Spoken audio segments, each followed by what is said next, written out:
എൻ്റെ പേര് ഗിരിജ ചന്ദ്രൻ എന്നാണ്.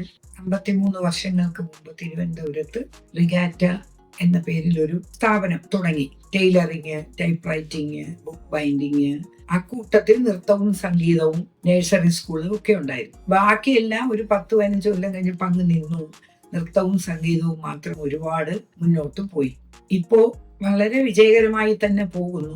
സാധുക്കളായ കുട്ടികൾക്ക് ജീവിതം മുന്നോട്ട് കൊണ്ടുപോകാനുള്ള പ്രൊഫഷനായിട്ട് ഇതിനെ മാറ്റണം എന്നുള്ള ശക്തമായ ചിന്തയിൽ നിന്നാണ് ഞാൻ ഈ സ്ഥാപനത്തെ ഇത്രത്തോളം ഡെവലപ്പ് ചെയ്തത്.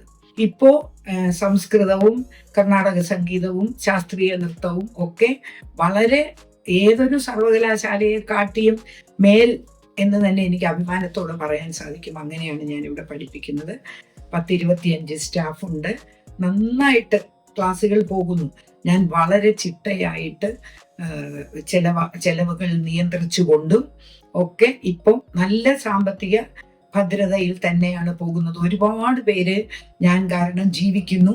ഈ നൃത്തത്തിന് ആവശ്യമായ ഡ്രസ്സുകളൊക്കെ തയ്ക്കുന്ന വിപുലമായ ഒരു ടൈലറിംഗ് യൂണിറ്റാണ് ഉള്ളത്. അതിലും 4-5 സ്ത്രീകൾ വർക്ക് ചെയ്ത് അവരുടെ ജീവിതം നന്നായിട്ട് മുന്നോട്ട് കൊണ്ടുപോകുന്നു. സാമ്പത്തികമില്ലാത്തതിനാൽ ഇത് പഠിക്കാൻ പറ്റുന്നില്ല എന്നുള്ള ഒരു അവസ്ഥ ഞങ്ങളുടെ സ്ഥാപനത്തിനില്ല. അങ്ങനെ പഠിച്ചു വന്നവർ തന്നെയാണ് എൻ്റെ അവിടെ വർക്ക് ചെയ്യുന്ന അധികം സ്റ്റാഫും അങ്ങനെയാണ്. എൻ്റെ വേദിയിൽ വന്ന് നൃത്തം ചെയ്യാത്ത കലാകാരി ഇന്ത്യയിൽ ആരും തന്നെ ഇല്ല. പ്രശസ്തരായ എല്ലാവരും ഇവിടെ വന്ന് നൃത്തം ചെയ്തിട്ടുണ്ട്. യുവജനോത്സവങ്ങളിൽ ഇത്രയധികം വിജയികളെയും പ്രതിഭകളെയും തിലകങ്ങളെയും സൃഷ്ടിച്ചത് ഒരുപക്ഷെ എന്നെ പോലെ ആരും തന്നെ ഉണ്ടാവുകയില്ല. ഇന്ന് കേരളത്തിൽ നിന്ന് ലോക പ്രശസ്തമായ രീതിയിൽ നൃത്തം കൈകാര്യം ചെയ്യുന്ന ഒരുപാട് കുട്ടികൾ എനിക്ക് ഉണ്ട്. അവരവരുടെ ജീവിതത്തിന് വേണ്ടുന്ന സാമ്പത്തികം കണ്ടുപിടിക്കുവാൻ ഏറ്റവും നല്ല ഉപാധിയാണ് ഈ കല എന്ന് പറയുന്നത്. എൻ്റെ പാരമ്പര്യം നിലനിർത്തുവാനുള്ള ശക്തമായ പരമ്പരയെ സൃഷ്ടിക്കണം. എന്നെ സംബന്ധിച്ച് ഞാൻ പോകാത്ത രാജ്യങ്ങളൊന്നും തന്നെ ഇല്ല. നെൽസൺ മണ്ടേലയുടെ 85ാമത്തെ ജന്മദിനം ആഘോഷിക്കുവാൻ ആഫ്രിക്കൻ ട്രൈബൽ ഡ്രമ്മേഴ്സും ഇന്ത്യൻ ക്ലാസിക്കൽ ഡാൻസും കൂടെ ഒരു ഫ്യൂഷൻ ചെയ്യാനുള്ള ഒരു അവസരം കിട്ടി. എന്റെ ജീവിതത്തിലെ ഇമ്പോർട്ടന്റ് ആയിട്ടുള്ളതും അദ്ദേഹം ഈ പ്രോഗ്രാം കാണാനുണ്ടായിരുന്നു. ഞങ്ങളെ ആദരിച്ചു.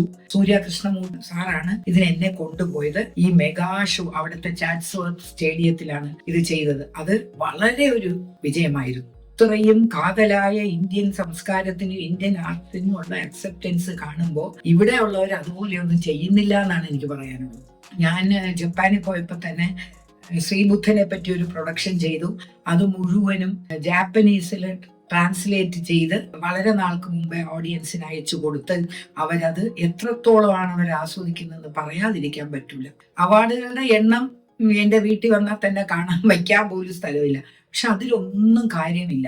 നമ്മൾ ചെയ്യുന്ന പ്രോഗ്രാമിന് പൊതുജനങ്ങൾ തരുന്ന ഒരു അംഗീകാരം ഉണ്ടല്ലോ, അതാണ് ഏറ്റവും വലിയ അവാർഡെന്ന് വിശ്വസിക്കുന്ന ആളാണ് ഞാൻ. അപ്പൊ ഇത് പഠിച്ചാൽ സാമ്പത്തികമായിട്ട് വളരെയധികം മുന്നോട്ട് പോകാം എന്നുള്ളതിന് ഞാൻ പഠിപ്പിച്ച് കൈപിടിച്ച് കൊണ്ടുവന്ന പാവപ്പെട്ട പിള്ളവര് തന്നെ ഉദാഹരണമായിട്ടുണ്ട്. ഇന്ന് തിരുവനന്തപുരത്ത് തന്നെ 14 പേരുടെ സ്കൂൾ എൻ്റെ സ്റ്റുഡൻസിൻ്റെ തന്നെയുണ്ട്. എല്ലാവർക്കും 100-ൽ കൂടുതൽ കുട്ടികളും ഉണ്ട്. അപ്പൊ അവരൊക്കെ വളരെ നന്നായിട്ട് ജീവിക്കുന്നുണ്ട്. എത്ര പേരെ വേണമെങ്കിലും എനിക്ക് കൊണ്ടുവരാൻ സാധിക്കും. സാമ്പത്തിക അച്ചടക്കം കീപ്പ് ചെയ്യുക. ഇപ്പൊ കുറെ പൈസ പഠിപ്പിച്ച് കിട്ടി അത് അന്നേരം അങ്ങ് കളഞ്ഞു, അങ്ങനെയല്ല.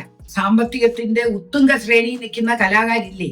അപ്പൊ അതുകൊണ്ട് സാമ്പത്തിക അച്ചടക്കം പാലിച്ചുകൊണ്ട് മുന്നോട്ട് പോയാൽ കലയെ പോലെ ജീവിക്കുവാൻ പറ്റിയ ഒരു മേഖലയും ഉണ്ടെന്ന് എനിക്ക് തോന്നുന്നില്ല. സാമ്പത്തികം എന്നുള്ളത് നേടാൻ കല കൊണ്ട് സാധിക്കില്ല എന്നുള്ള വിചാരം ആർക്കെങ്കിലും ഉണ്ടെങ്കിൽ അതങ്ങ് മതിയാക്കണം. സാമ്പത്തികമായി ഏത് നിലയിൽ കഴിയുന്നവർക്കും ഇതിൽ മുന്നേറാം എന്നുള്ളതിന് ഒരു തെളിവായി എൻ്റെ ജീവിതം കൊടുക്കണം എന്നാണ് എൻ്റെ ആഗ്രഹം.